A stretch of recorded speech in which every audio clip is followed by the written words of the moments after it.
What Mercedes just did with Hamilton is insane. So we're going to be going through that and 3 other stories in today's video. So make sure to like this video, and if you want more Mercedes news content like this, make sure to subscribe to the channel by hitting that red button down below. The first story is fairy tale win at British Grand Prix inspires Hamilton to believe in more victories with Mercedes. Toto Wolff has described Lewis Hamilton's victory on Sunday at the British Grand Prix as a fairy tale, while the 7-time world champion is now optimistic. He can take more victories this season and end his time with Mercedes on a high. Hamilton took the flag at Silverstone with a mighty drive in tricky wet and dry conditions to end a wind drought stretching back to the Saudi Arabian Grand Prix in December 2021. His car is now increasingly close to the frontrunners Red Bull and McLaren after 2 years of struggling for performance. Hamilton will join Ferrari at the end of this season, a decision that shocked Wolff and Mercedes at the time. But the team principal was enormously pleased they managed to deliver in Hamilton's last home race with the team for a record 9th win at the circuit. It was so difficult over the last 2 years that we couldn't really find performance. We couldn't give the drivers a car that enabled them to go for the victories, the Austrian said. To make him win again at the British Grand Prix in his last race for Mercedes, here, it's almost like a little fairy tale. You couldn't have scripted it better, Hamilton said after the race, when he beat Red Bull's Max Verstappen into 2nd and McLaren's Lando Norris into 3rd, that he had begun to have doubts he could win again and admitted he had struggled with his mental health. Wolff confirmed he had supported the 39-year-old through the difficult periods and that he expected him to emerge even stronger. Our relationship goes back a long time, he said. Each of us has suffered at various stages. He's been there for me, and most recently I've tried to do my contribution to his doubting at times. That's why it feels really good. He's been able to put all the negative thoughts, all the negativity aside, and come up with this performance. I think it's a weight off his shoulders. Wolff revealed the team will bring further upgrades to their car for the next 2 rounds in Hungary and Belgium, and that he felt they had now definitively understood how to improve its pace. When you consider that 5 races ago we weren't even a contender for the podium, which looked like the 3rd year of non-performance, then it clicked, he said. Suddenly everything that didn't make sense made sense, and the results of the development directions are back like in the old days. We are finding performance, we're putting it on the car, and it translates into lap time. Though George Russell, who was on pole, had to retire because of a water system failure, Mercedes locked out the front row of the grid in qualifying at Silverstone. They appear to have passed Ferrari in performance, but Hamilton denied it was a bittersweet moment to be leaving the team just as they were coming good. When we started the season, we had a car where we weren't going anywhere near Red Bull, he said. The fact we've really all come together.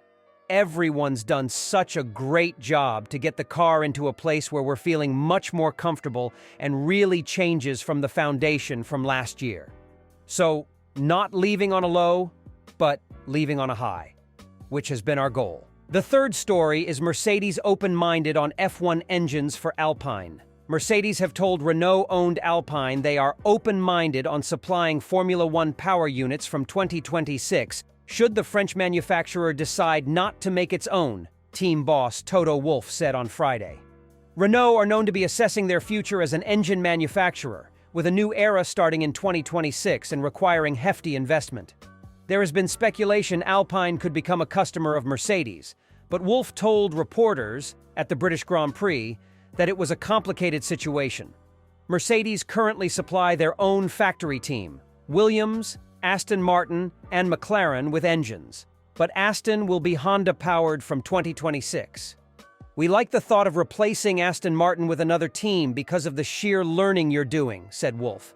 We're set up as an organization that the more power units, the better it is in terms of accelerating some of the developments or the reliability. So this is where it is. It didn't go beyond the point of exchanging opinions or having exploratory discussions. I think Alpine will take a decision soon on whether they want to continue with their Formula One engine program or not. Only when they have taken that strategic decision we would dive into our agreements, but we are open-minded, and that's what we have told them. Alpine, the only team to use Renault engines, are underperforming and only 8th in the standings with 9 points. McLaren boss Zak Brown said what was good for Mercedes high-performance powertrains, HPP, was also good for his team, but felt a decision would need to be taken before the August break. Williams boss James Vowles said the more engines being used, the more learning was being acquired to benefit all the teams using the power unit, but also cautioned that time was tight. We have been working alongside HPP in order to get the concept right for 2026 already, for many, many months, he added. So whatever you do, you are going to be 6 to 12 months behind the 3 other teams. That's quite penalizing in the grand scheme of things. There's going to be areas where you're going to be compromising on. There's a tremendous amount of work getting 26 right, and the smallest decision on layout can actually have quite a large impact. Andrea Kimi Antonelli admits to feeling the pressure since being tipped as the driver to replace Ferrari-bound Lewis Hamilton at Mercedes before his breakthrough maiden Formula 2 win in the Silverstone sprint race.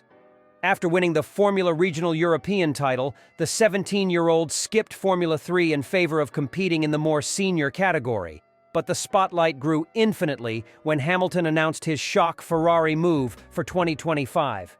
Further pressure came when Wolff said he had not offered Hamilton a multi-year deal after being burnt by the previous loss of Max Verstappen to Red Bull, who had been able to offer the Dutchman an immediate race seat. Not wanting to risk a repeat scenario, Wolff told Austrian broadcaster ORF, "I simply wanted to keep this option open." Although Antonelli has shown glimpses of pace this season, he had failed to show the star quality expected of him prior to a dominant Silverstone sprint race performance. Speaking after topping the podium for the first time in F2, he conceded, "Not always do I cope really well with pressure. Obviously, this season has been a big amount of pressure, to be honest. But I can say today that I coped with it pretty well. There are still some improvements because sometimes I still make some mistakes." Andrea Kimi Antonelli drives Mercedes W12. For example, yesterday in qualifying, I did a mistake on my lap and lost quite a bit of time. So definitely sometimes I still don't perform as I could. But I'm trying every time to cope as best as I can with the pressure, and I think today was really the showcase. It was a big relief for me, because it really takes a lot of weight from my shoulders. Without a podium before Silverstone, Wolff said that Antonelli needed to perform in cold water and swim, an analogy that proved surprisingly apt on Saturday. Asked about the importance of the result, Antonelli added, "Definitely, it was needed. Not the ideal start to the season, but we have been improving a lot throughout the season.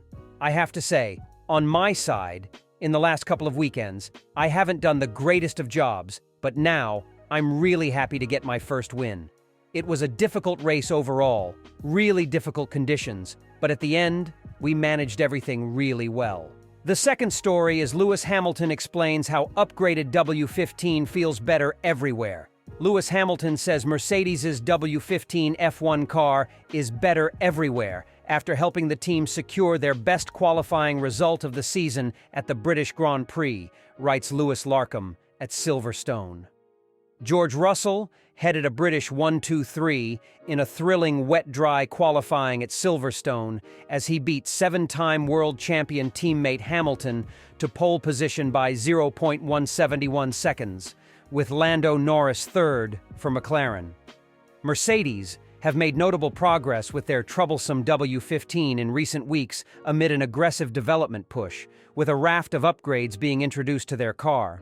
When asked how different the W15 is compared to the start of the season, Hamilton said, "Massive difference." Pushed for details on where the differences are, Hamilton replied, "Everywhere. It's just better everywhere. From Bahrain, for example, the car felt terrible, and the progress that we made in terms of dialing and fine-tuning the car to optimize the aero package.